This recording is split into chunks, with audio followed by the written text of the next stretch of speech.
सच इंसान के अंदर इत्मीनान पैदा करता है और झूठ इंसान के अंदर बेचैनी और फ्रस्ट्रेशन पैदा करता है।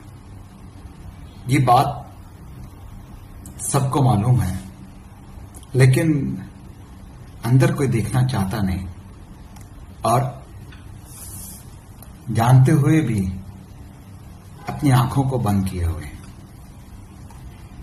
और बदले में कहते हैं कि हम बेचैन हैं, फ्रस्ट्रेट हैं।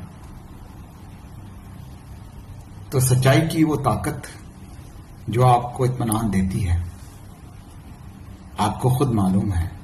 मैं यहां किसी को कुछ कन्विंस करने के लिए कोई बात करना भी नहीं चाहता, क्योंकि ये आपके अंदर की बात है, ये मेरे अंदर की बात है।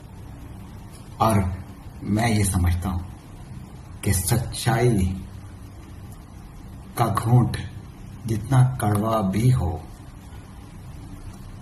आपके लिए बेहतर है, बजाय कि झूठ अनार की तरह मीठा भी हो तो आखिर में उल्टी ही करनी पड़ती है।